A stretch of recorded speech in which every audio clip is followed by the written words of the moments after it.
of the Rotary Club of Park Cities, the largest club in District 5810. I am proud to announce. We are very excited about that. You know, there's always a bit of a rivalry with the downtown club, just a bit. But at this moment, we have that badge of honor, and it's to each and every one of you in this room. Thank you so much to the members and the guests and the current members, the longtime members, and the new members. Well, I want to take, just before I turn over the microphone here to Mary, I want to thank the 3 people that made this event happen today. PHILLIP Bankhead, you'll hear from Mary Bishop in a minute, and Sarah Ollier, who is off on vacation in Alaska. So good for her, I know. Well, all 3 of you did an outstanding job. The attention to detail, from the flowers to everything. It's a really lovely event. And then secondly, we've got, I believe, do we have sign-up pages on the tables? Is Paul here? Yes. Great. We've got sign-up pages out on the tables for the members. The parade is just a couple short weeks away, and we need you. We need you there to particularly be a walking marshal. We have always partnered in the past with Bank of America, but this year they are still restricting them, their employees, so they will not be able to help us as we walk along the parade route. So get your steps in. It's a good opportunity to get out there and get fresh air and wave to the good folks of HP and UP.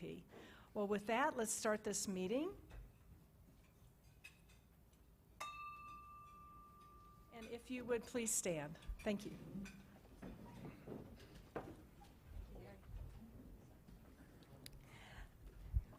I want to touch it. Yay. Good. I'm Mary Bishop. Welcome. We have, I'm going to read the preamble to the Constitution, then I'm going to pray, and I'm going to particularly pray for one of our fellow Rotarians, E.G. McMillan. Is there any other prayer requests that we need to hold up? Okay, let's start. We, the people of the United States, in order to form a more perfect union, establish justice, ensure domestic tranquility, provide for the common defense, promote the general welfare, and secure the blessings of liberty to ourselves and our posterity, do ordain and establish the Constitution of the United States of America. Let us pray. Father God, we are your people. We have been established by you. You created each one of us with unique gifts and talents and passions, and we thank you. You are the God Almighty, the maker of heaven and earth. And we do pray for liberty and justice for all. And we know that this is your values. It's who you created us to be. So we thank you for the opportunity as the Rotary Club to serve others. Service above self, Lord. We lift this up to you in your holy name. Amen. You may be seated.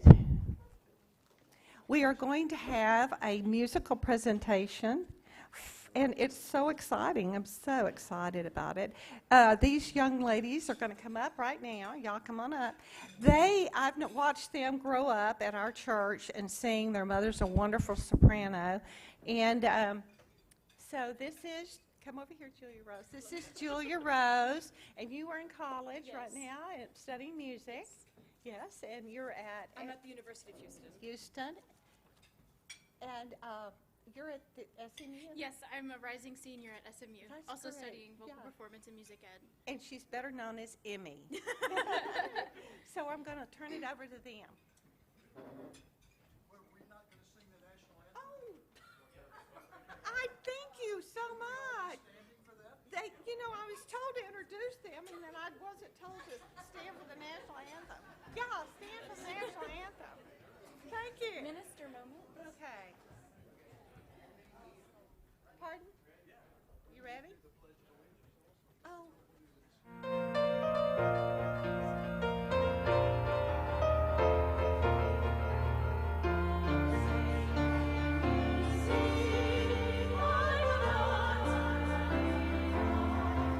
Once so proudly we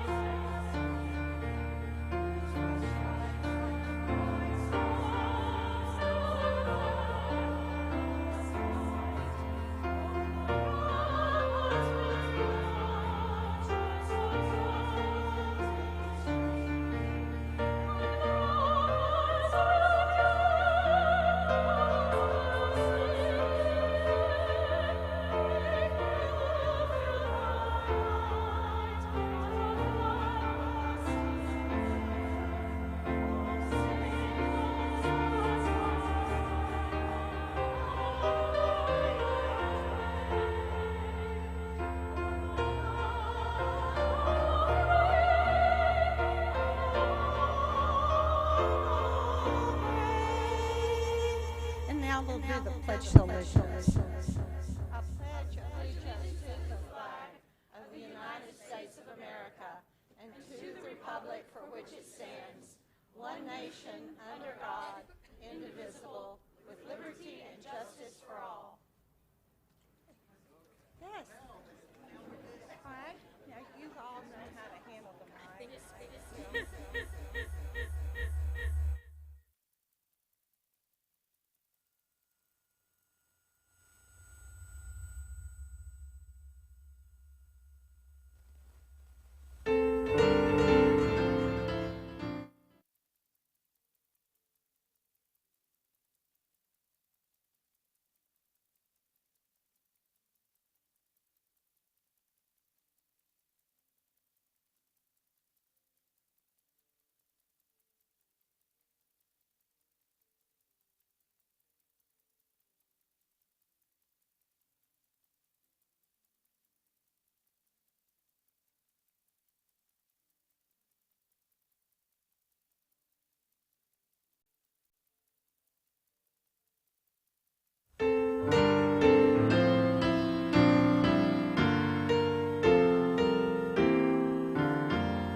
don't know who organized the agenda to put me up here after that girl's. Maybe I didn't think this thing through adequately. But anyway, thank you so much, ladies. In fact, y'all are welcome to come back anytime. Our group has never sung the national anthem on key and that well. I do want to welcome everyone here. This is great to see everybody. It's become such a nice tradition for our group. I guess now it's been 4 years. Sorry to be a little choked up. That was really outstanding. So anyway, I'm going to make, in the interest of time, I'm going to make introductions just of our very special guests. I appreciate everyone coming. But we do want to provide enough time for the Hitzelbergers to be interviewed by Jeff Brady afterwards. So I'm going to make introductions, again, of our honored guest, basically in two groups. First, the Grand Marshals, because this is all about honoring the Grand Marshals both this year as well as our past years. So just to run through it very quickly, and I hate to be reading notes, but I want to get all the dates right and the facts correctly. But first is our 2006 Grand Marshal, Dan Branch, who's sitting here. So Dan was the Texas State Representative for District 108 for a dozen years, from 03 to 15. He's a senior corporate attorney and shareholder at Winstead PC. He is married to Stacy, who couldn't be here today, but very much appreciate you coming today, Dan. Our 2010 Grand Marshal, Chief Daryl Fant.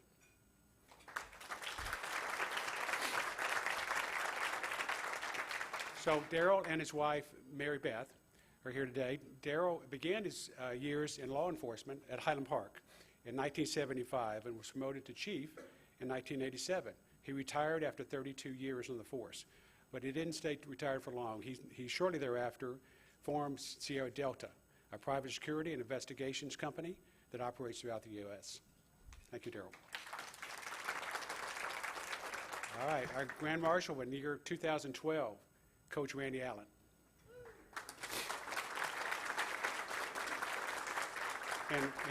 And Randy is joined by his wife, Carolyn. Randy is the second winningest active high school coach in the state of Texas, with now over 400 wins. He came to Highland Park about 20 years ago and has won 4, and still counting, state championships. Our 2013 Grand Marshal, Kirk Dooley.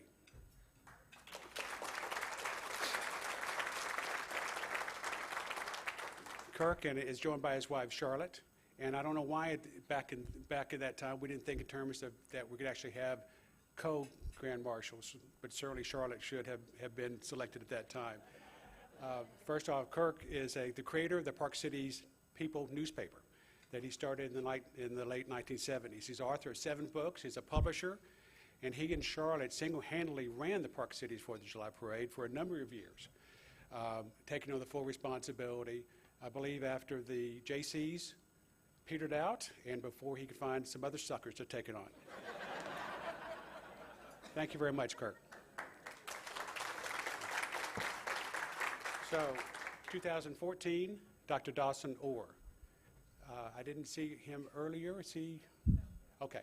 So he and his wife Carol were planning to come. Of course, Dawson was a former member of this club and certainly superintendent for HBISD. And of course, this is the ones that have come today. We're greatly honored that they were able to show up. But our club's involvement now has been since 2002, and hopefully still going strong. We'll see how many people volunteer later this afternoon. Grand Marshals 2017, Brad Bradley.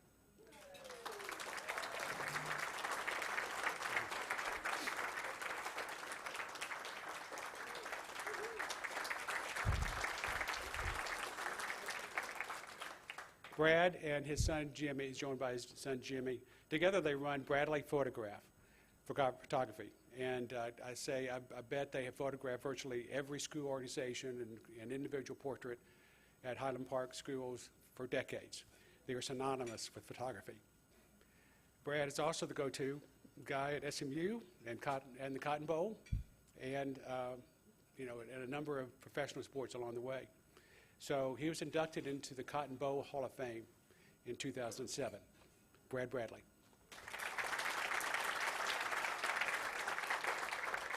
All right, 2018 Grand Marshal Carl Kuby.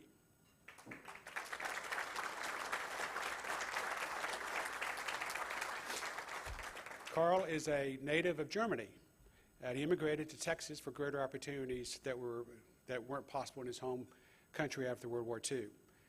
He's a great American story of immigration, opportunity, and hard work.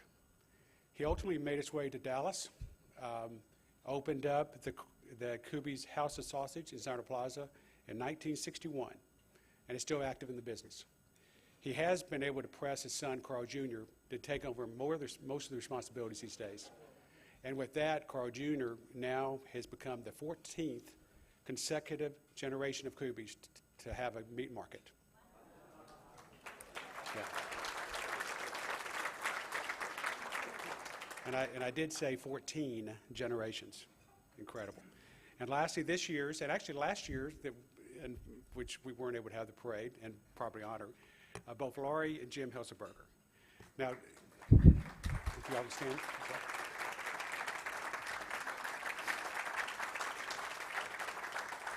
The Hitzelbergers have each been such great contributors for the Highland Park school system. Jeff Brady's going to interview them and be the primary part of our program, but I did want to lift up one small thing. Jim is the son of Barbara Hitzelberger, who was our past Grand Marshal back in 2004. So they're setting a couple of records. Not only are they dual Grand Marshals, but also this is the first multi-generational Grand Marshal that we've had. Jim and Lori Hitzelberger. Very much appreciate you guys coming today and being a part of this. So in the parade in general, I think over the years it is certainly an uplifting communal event for the community. I think this year in particular, I think we're focused maybe it'll be a unifying event as well. We had the membership was given an opportunity to make a survey of what they'd like to name or have a theme for the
Michelle Brown and Courtney Guerra are here today representing that.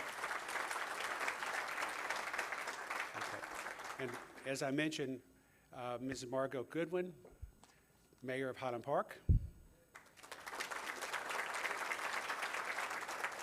We have Tommy Stewart, Mayor of University Park, joined by his wife Barbie. We've got Lori Chapin with Highland Park, Director of Engineering Services. And would you introduce yourself? Because this is not, you're not Harry Sherris, are you? Oh, okay, super. She is the University Park Infrastructure Maintenance Superintendent. Highland Park, okay. All right. All right. I don't know who made this list up, but all right. And then lastly, I want to introduce our Rotary District 5810, John Moser, joined by his wife Trudy. It's great to have you here as well. All right.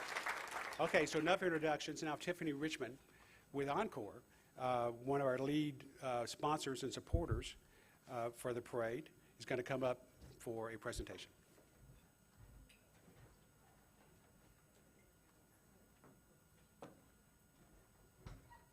Good afternoon, everyone.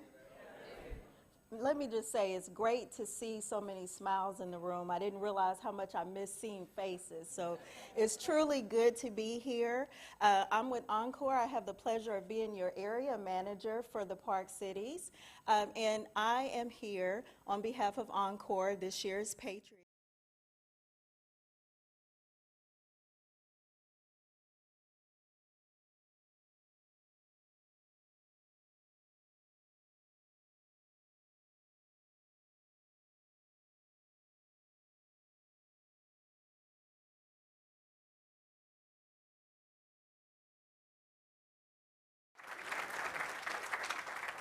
But we're excited to be a part of presenting this to such an amazing community partner. So with that, I'm going to let TRISHA speak. So yes, we decided digital was the way to go this year, right? We've all become technology experts. So, you know, I didn't leave the check at the office. I'm not going to say that I did that, but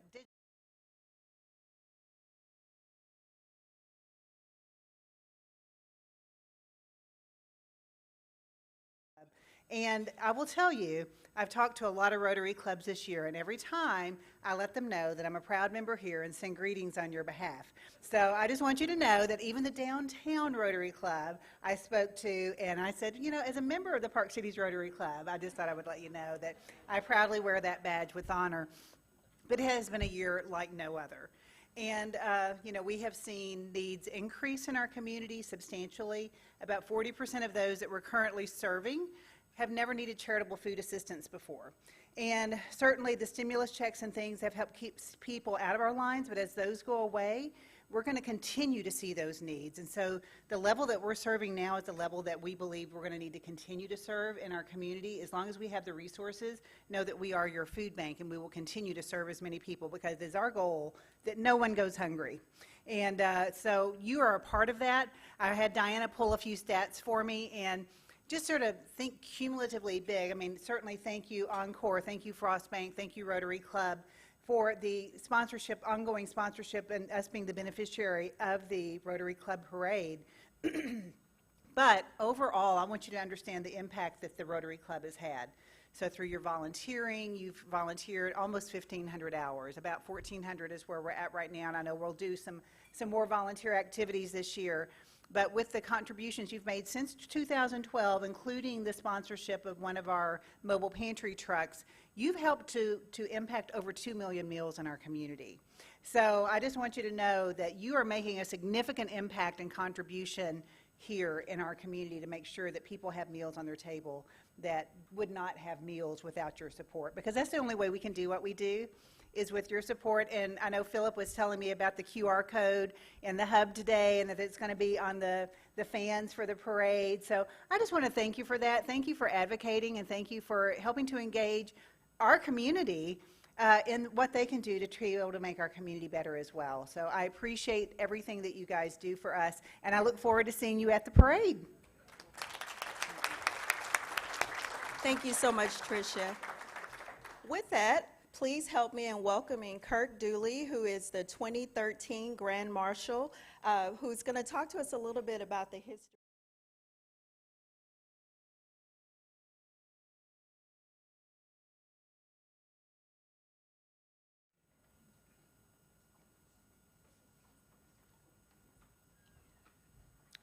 Thank you for a nice introduction. How many people think the parade started 10 years ago? The parade, which is the greatest day in the Park Cities every year, has been going on in the mode we're doing now since 1960. That's when some neighborhood parades in University Park and one parade in Highland Park came together, and they came together through an organization called the Park Cities JCs. I've never heard of the Park Cities JCs, but some of you might have been in it or might be in it now. But this group said, let's do a parade with Highland Park and University Park. So they created it in conjunction with both cities, and it went from the town of Highland Park all the way to the city of University Park, the current route now. And the JCs put this on for several years, and then they ran out of gas. And when they ran out of gas, they failed to tell anybody. And as you know, if that happened right now, there would still be 5,000 people show up and do the parade without you. But back then, when they ran out of gas, there was a chance there would be no parade.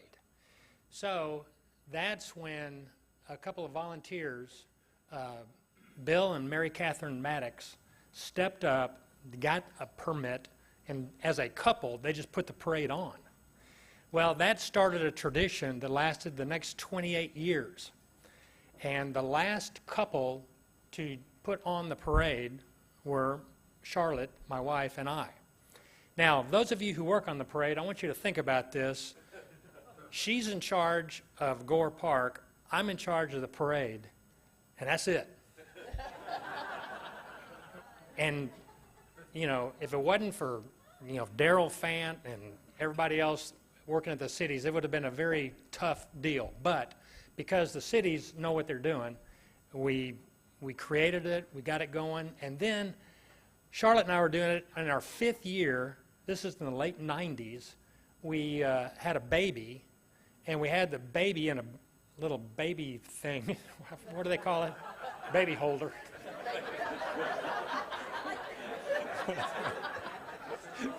There's a name for it. But the baby carrier, thank you, was set up at Gore Park up on the gazebo, and we did our work, and I thought, I don't know how we're doing this.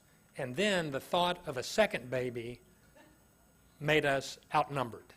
So that's when we had to realize we couldn't do it any further. And the parade had gotten so big, so massive, that another couple couldn't do it, we didn't think. So that's when we got the Park Cities Exchange Club to, as a club, step up and take over the parade.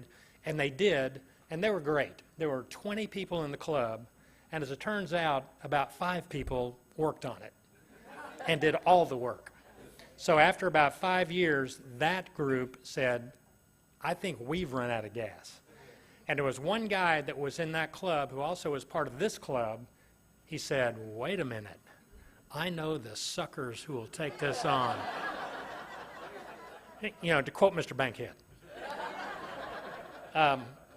So this club took over in 2002, and it's been a godsend for the Park Cities that you all donate your time and leadership to put it on every year, because it is the greatest day in the Park Cities. Chairman Roy Washburn, Cleve Clinton, Paul PIROK, Jim Mills, Philip Bankhead, Sarah Ollier have taken the lead on it. Everybody works on it, but the leaders are very important, so let's give them a round of applause for what they've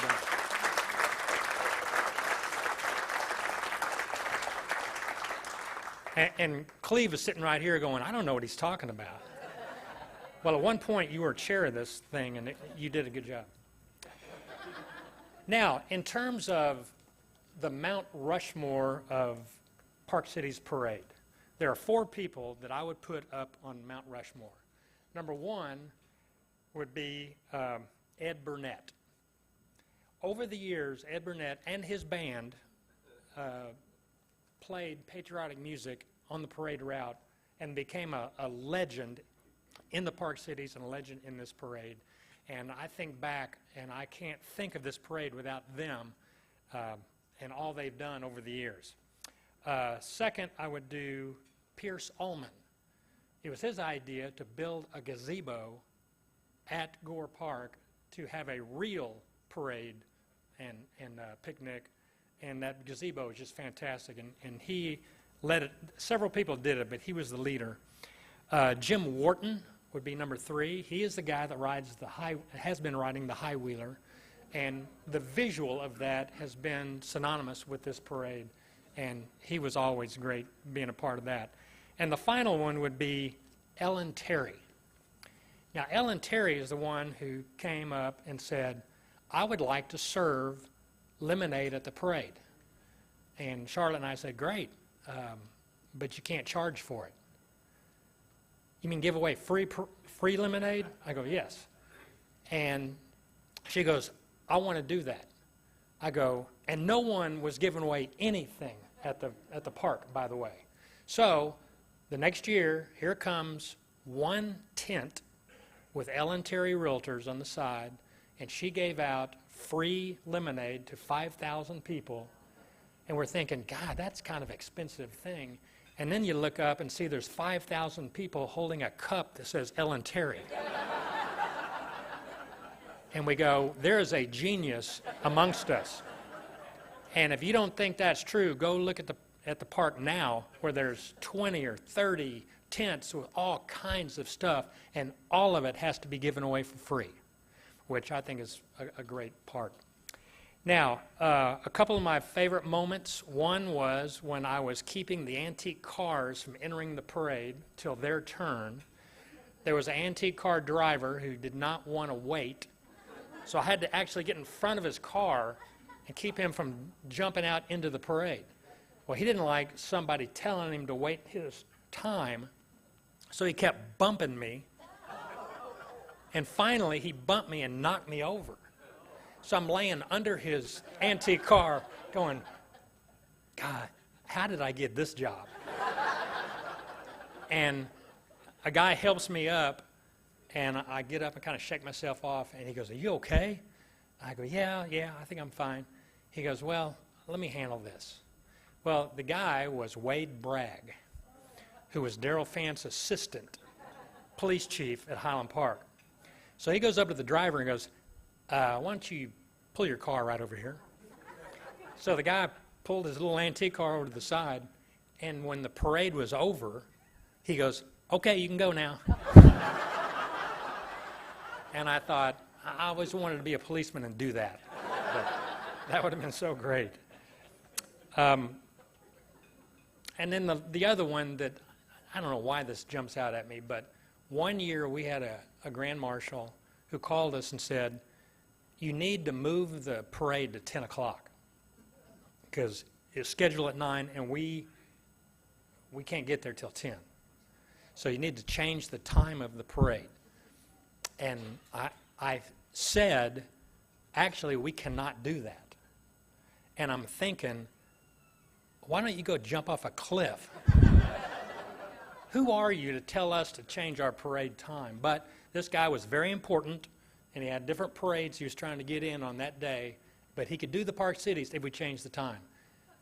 We did not change the time, and he still showed up, Senator Phil Graham. And he came, and we didn't change the time of the parade. Now, in closing, it's important to note that there is one individual who has been the parade grand marshal twice. Now, this is history we're talking about. And he was introduced earlier, but Brad Bradley was also parade chairman when Charlotte and I did it back in the 90s. So he, unbeknownst to everybody, had actually done it twice. So he is a legend, Brad Bradley.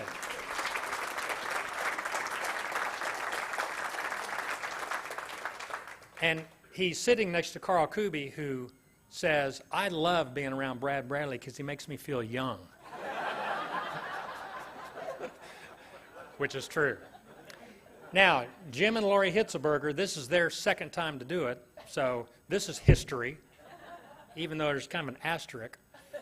The thing that I think is most important about this is that Lori Hitzelberger, Dr. Hitzelberger, is the only person in the history of the Highland Park School District to be a principal of 2 schools simultaneously, and she did it for years. She was the principal of 2 schools at the same time. And so that's why they are grand chairman, or grand marshals.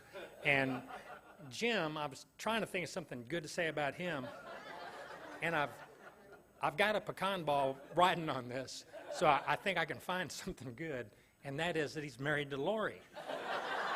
What a... But you can also say that he volunteered on the school board for 12 years. He was president of the school board for several years. And he was the leader behind the largest expansion of the school district in history. But he's Lori's husband. So I hope you have a a good parade this year, again, with no asterisks. What I recommended they do is when the parade is over and there's nothing at the park, just keep going and go to Keller's. And just park at Keller's in your Corvette, and you'll be great. But that's a brief history of the parade. Thank you very much.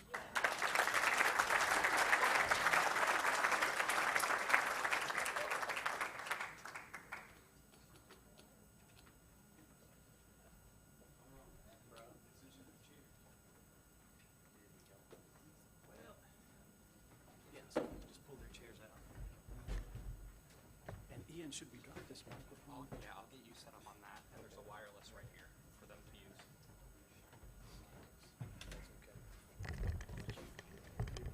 use. Slight technical difficulties, but we're going to get adjusted here. Don't adjust your set momentarily. So yeah, but you can, I don't bite. You can scoot over a little bit. It's okay. And I'll keep my distance. So we're finally here. Yeah. This is great, isn't it? Maybe a little worse for the wear, but we're here, and we should have done this a year ago, but we just didn't. We couldn't. So thank you so much, both of you, Jim and Lori, for extending your term and being around one more year to do this. A little worse for the wear, but better late than never. So Dr. Lori and Jim Hitzelberger are no strangers to the Park Cities, as we've mentioned, or to this club. But for those of you who may not be as familiar, I wanted to hit on a very brief couple of points on their each biography. So we're, is that me or Ian? Is that? Just hold it up here. Okay. Just not by the transmitters on the bottom. Oh, okay. So we'll get into this quickly. Lori Hitzelberger began her career as an educator out in West Texas, in Odessa, Texas, and served there for 17 years before coming to Highland Park ISD. After serving just 2 years, as Kirk, you kind of stole my thunder a little bit, but yes, as she served for 2 years, only 2, as principal of McCullough Intermediate School, she was then quickly named principal of both McCullough Intermediate School and Highland Park Middle School, and I don't know that that's ever happened before or since. But anyway, she did served in that capacity for 13 years before her recent retirement from HPISD. And she pointed out to me that the school board then apparently found it necessary to hire 2 men to fill that position. But I think that's what it says. And it gets better. Under Dr. Hitzelberger's leadership, HPMS was designated a National Blue Ribbon School. Both schools earned top state ratings, and in 2017, her campus was awarded state recognition as a school transforming learning. So, very impressive. And Jim is no slouch either. Jim is, of course, a well-known local attorney, specializing in, do you really specialize in all of this? Mediation of complex personal injury, insurance, and energy matters. That's a lot. No, somebody else wrote that, but thank you. I think someone from your firm handed me this. But anyway, understanding complex matters, that made him perfectly suited to navigate Highland Park politics. And mayors would probably agree with that, understanding complex matters. So he joined the Highland Park ISD Board of Trustees in 2009 and was elected to serve as president from 2017 until his retirement from the board just this year, right? He previously served as board vice president and the chair of the facilities committee, and prior to joining the board itself, he served as a member of the finance committee, the 2008 bond facilities committee, and the superintendent search focus group. So he's done quite a bit. He has quite a resume. He was raised in the Park Cities and a 1974 graduate of Highland Park High School, right? Right. And also served as president of the Highland Park High School Alumni Association from 2004 to 2006. And as Kirk mentioned, he also has a family tradition of serving as our parade's grand marshal. And so we're going to talk about your mom here in just a minute, if that's okay. So Jim and Lori married in 2012 and are the parents of 5 children. They've been busy. They're members of Highland Park, we'll explain that, members of Highland Park United Methodist Church. And so first, thank you both for being here. It's a real pleasure. So let's give them a real round of applause. You signed up for this duty last year, and you were nice enough to, like I said, extend your term. So we really appreciate your gracious extension of your time, and we're delighted to have you here for our luncheon as well. And clearly, you've both, let's see, I can't really lean too far away from this, can I, Mark? So I have to. You both have demonstrated a real dedication not only to the school district but to this community, and we can't thank you enough for all that leadership and commitment. So, but Lori, let me start with you. Okay, so we'll kind of start with you first. We mentioned that you are a native Texan, but originally not from this area. So tell us how your career in education drew you to North Texas, and then I hear that you were actually recruited into Highland Park. Yes. As you mentioned, I grew up out in West Texas, in Odessa, and the schools where I served were very different from many schools in Highland Park, and I actually did not even apply to Highland Park. My family had moved here, and so I was interested in moving to the area, and I had applied in several other school districts, but I got a call from the then HR person at Highland Park and said, oh, just come interview, and I thought, well, there's no way Highland Park is going to hire me. So I agreed to come interview because I thought it'd just be a great experience, a great learning experience, and never looked back after that. They actually called me back for a second interview, which blew my mind because I couldn't believe that happened. And when I got to the second interview, we just clicked and they offered me the position. And so I had to actually call a different district and say, oh, by the way, not coming there, I'm going to Highland Park, because the people were just lovely and I knew it would be a wonderful place to work and to learn. Yeah, and the rest is history. Well, you've of course, had a long tenure at both McCullough Intermediate and the middle school, and during which time you won a slew of awards, and your campus, not you, but your campus. So that's fair to say, but it happened under your leadership. So what would you say is the secret, now with your perspective, what would you say is the real secret to success for a junior high school campus or any school? What's the key to success? Well, you mentioned it. These awards and all of these accolades are wonderful, but there were a lot of people working to make that happen. Mm-hmm. My main role was to get out of their way. So I think a good leader trusts the people, hires good people, trusts the people that they hire, and they let them do the job that they hired them to do. And I think that's what I did best, is to support, help remove obstacles, and support people so they could do their best work. And I think that's important. For great schools, all the momentum needs to be going the same direction. Everybody needs to have that same vision of, this is what makes a great school, this is what we want for our kids. And I think that shared accountability in the community that Highland Park has, the extreme involvement of the community and the parents and the educators, everyone wants the same thing for those kids. And they have this vision of, our kids are going to college, our kids are going to be successful, and then the kids work really hard. Mm-hmm. And so I think when you put all of those elements together, your kids are working hard, your educators are working hard, your community's working hard, they're in the schools, they're volunteering, they have high expectations of their kids, and all that momentum is going in the same direction. That's what it takes to have really highly successful schools, in my opinion. Yeah. Many hands, light work. Any one person that stands out? There are so many, as you mentioned, who go above and beyond in our school district. But do you remember one person, maybe on a parent or a faculty or staff, who really stood out as demonstrating that kind of spirit? I remember hundreds of them. Yeah. And so I'll start with number one. And then no, I'm just kidding. Well, okay.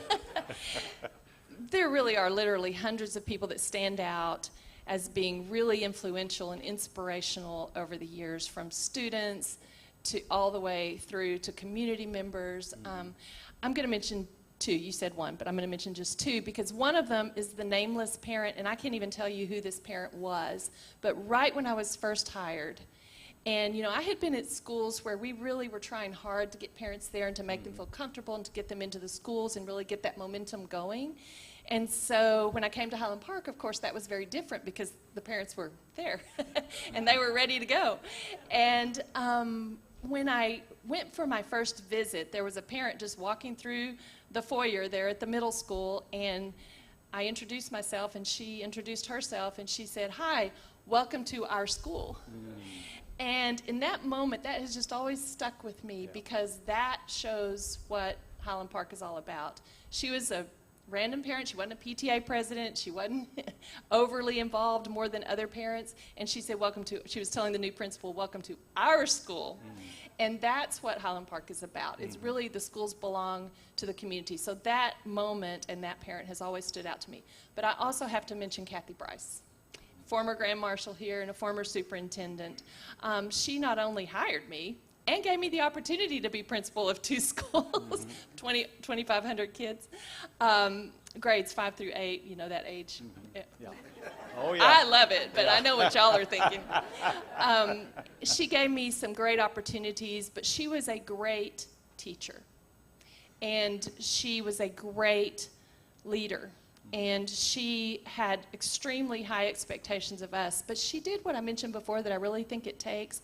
She tried to really hire good people and get out of their way. So she expected a lot out of us, but she let us do it. And now she was very involved all along. I mean, you were communicating with her.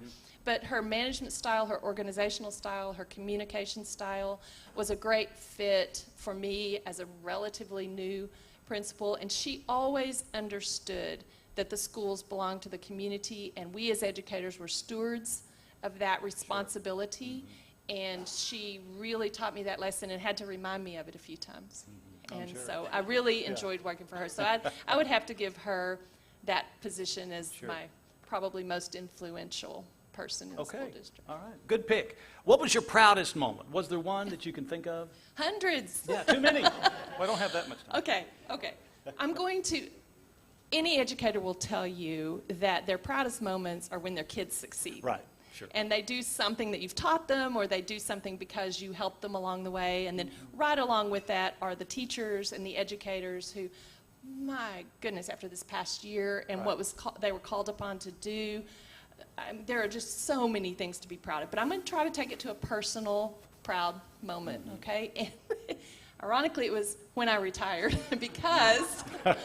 Was that your proudest or happiest? Maybe a little of both. Okay. But the reason I say that is because everyone should have the opportunity to retire and then go back to work in the same position, because everyone starts telling you what they appreciated about you.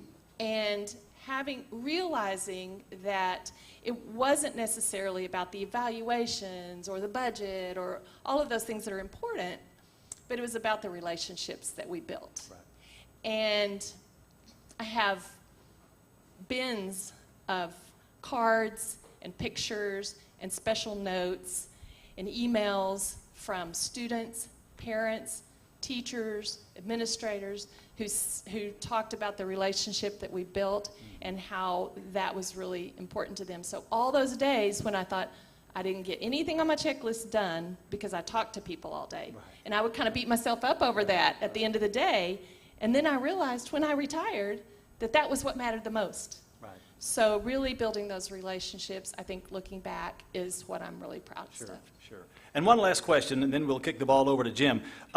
This last year, as you referenced, this last year has been challenging for everybody across the board, regardless of the industry, whether in Texas or anywhere else in the world. But what lessons, as an educator, looking back over the last year, even after your retirement, what lessons do you think we might take from this past year moving forward? I think this applies to a lot of situations, but number one, we can do anything. We together can do anything. Even things that we never thought we could do, we can do.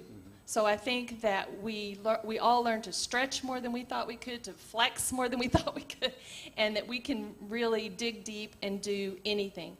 I hope that the biggest lesson that we take for all of us is gratitude for the things that we might have taken for granted, for being able to be in this room today without coverings, and to be able to eat lunch together as kids, or to be able to sit in a classroom and see your kids' faces.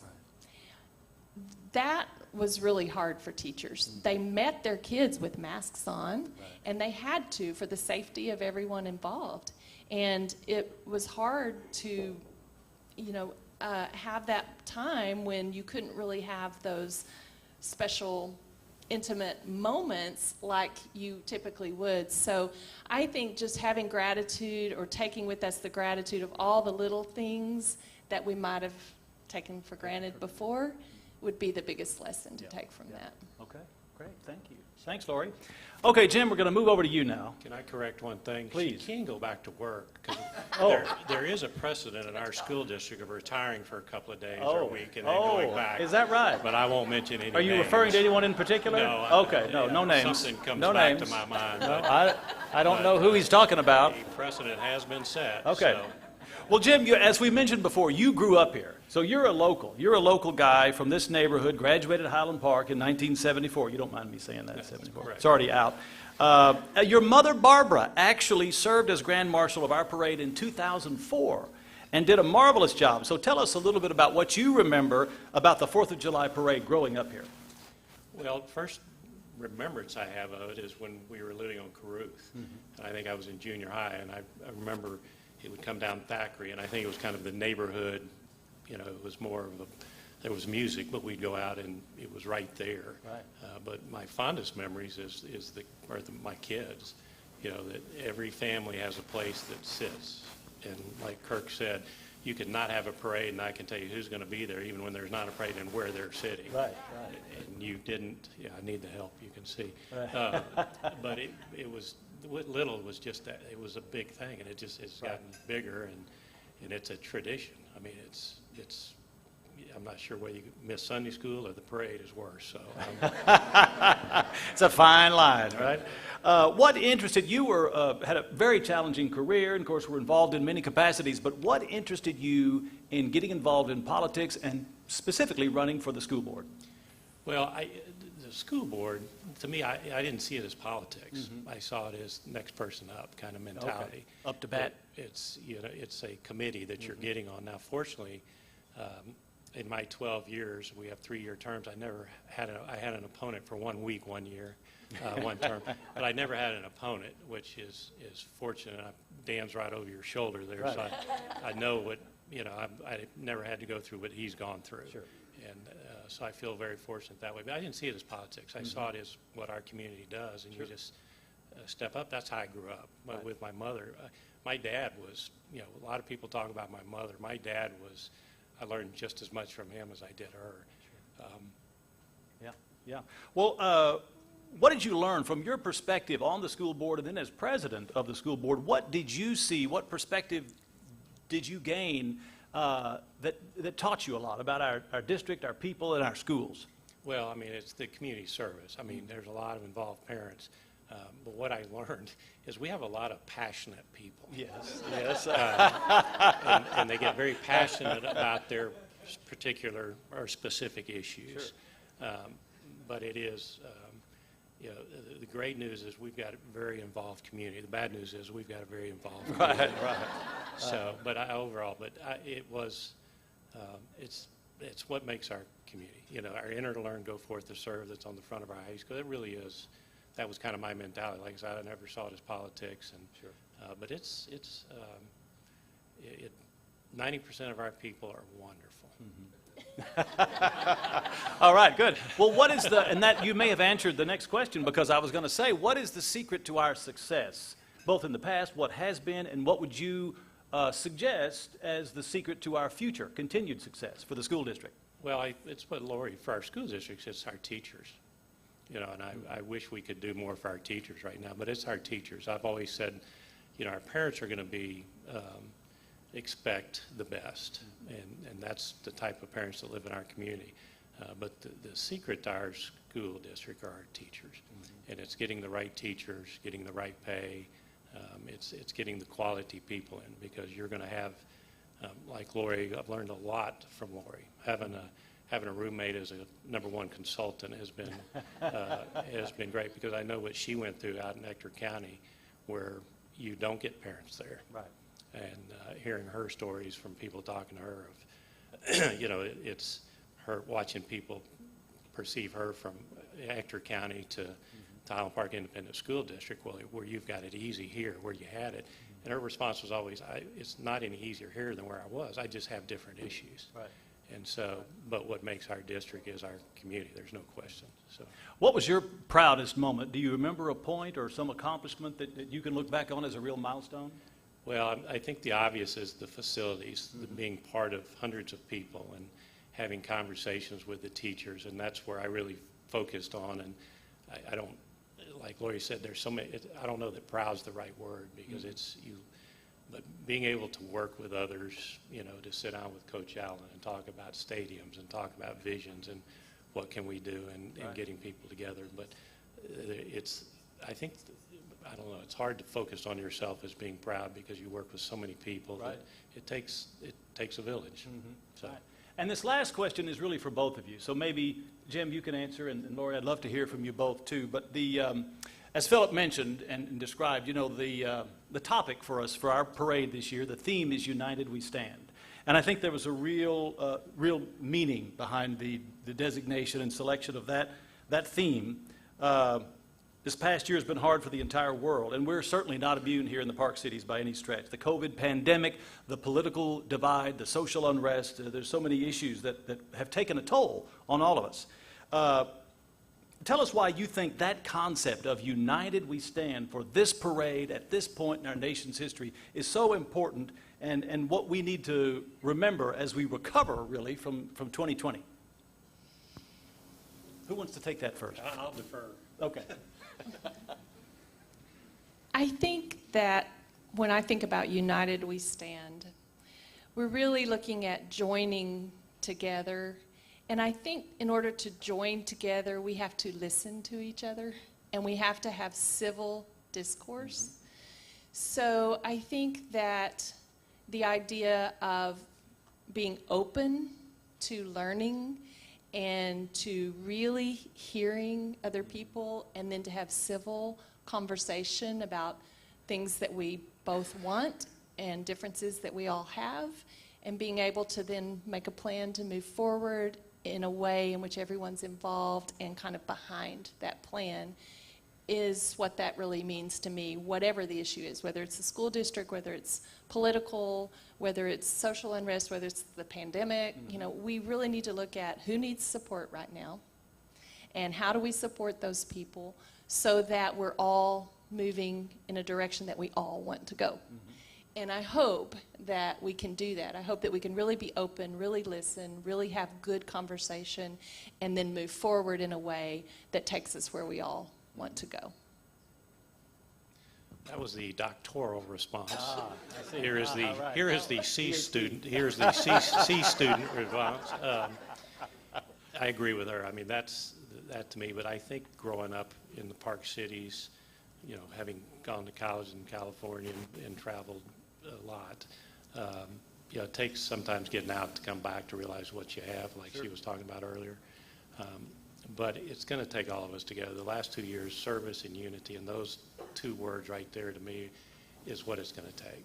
And because we have gotten into the win-loss where we are. I mean, on school boards, you know, we have people storming the castle over the mask and things like that. And we've got to get back to where we sit down and have conversation and agree to disagree. I think that's, I've talked to Lori about starting a new dictionary of what words mean, and like the word transparency. And I need help almost everything. But the word transparency to me, being on the board and especially over the last couple of years, is transparency means a lot of things to different people. And transparency to a lot of people now mean you're not doing what I ask you to do. And so I think we've got to get back somehow to that, working with each other and agreeing to disagree, because being a lot of people in this room, a lot of Park Cities people run their own businesses. Sure.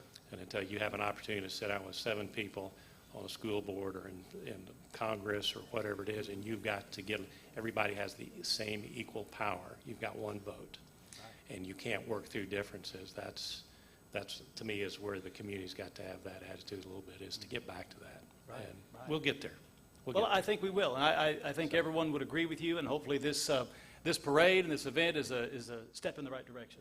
So once again, Dr. Lori and Jim, we thank you so much for being our Grand Marshals, not 1 year but 2, for sticking around for the 2nd year, and also for joining us here today. So let's give them a nice round of applause once again. Thank you. Thank you. Thank you. And I believe Greg Pape, are they going to stay here?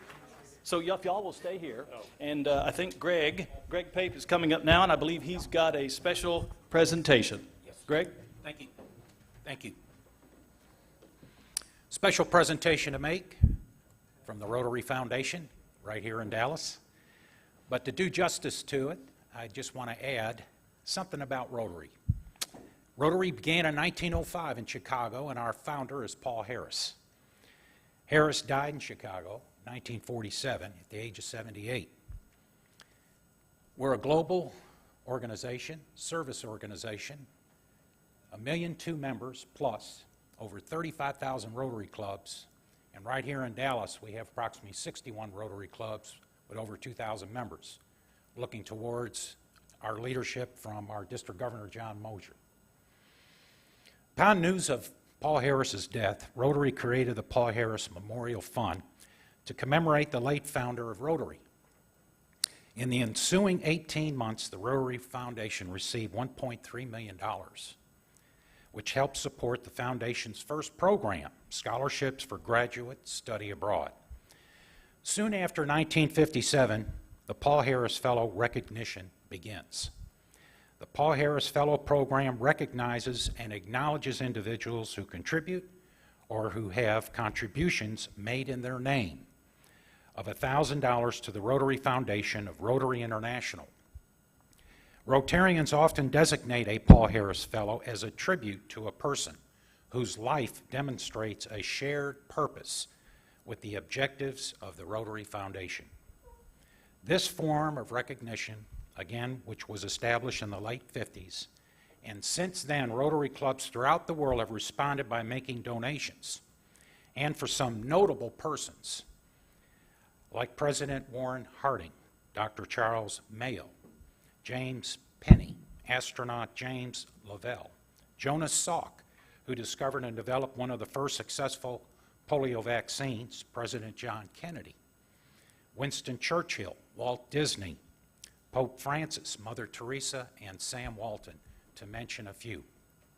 And so today, we have the honor and distinct pleasure to designate a Paul Harris Fellow to notables right here in Dallas, to Dr. Lori and Jim Hitzelberger. Congratulations.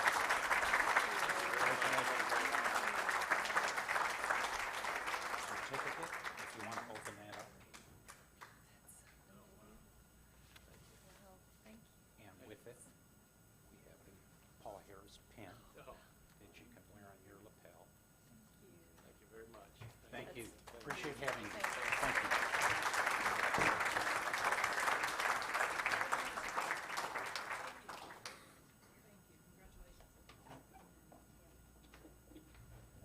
Well, folks, thank you. How about that for a program? Let me tell you.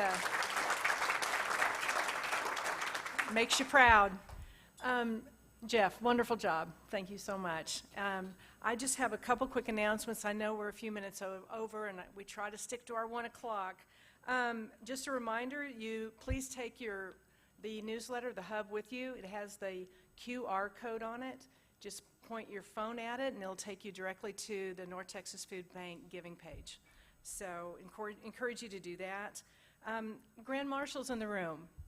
We would love for you to take a table arrangement home with you today in appreciation for being here and enjoy it in your homes. Lastly, don't forget those volunteer sign-up sheets. We are all about service, so be there the day of the parade. Paul PIROK will be looking for you. Next week, we have a really exciting speaker, yet another great program, which we have seemed to have done week after week. It's going to be Marshal. She's the current CEO of the Dallas Mavericks, and she has a great story to tell. So as you can see, there's room. We want everybody to come, bring a guest. And with that, I would like Tiffany to come back up and adjourn the meeting with the four-way test. Please stand. Thank you. please join me in reciting the four-way test? Okay. Things we think, say, or do. First is the truth. Second is the parallel. Third, Build goodwill and better friendships. fourth, will it be served to all concerned? Thank you, Tiffany. Thank you. Thank you, folks. Congratulations.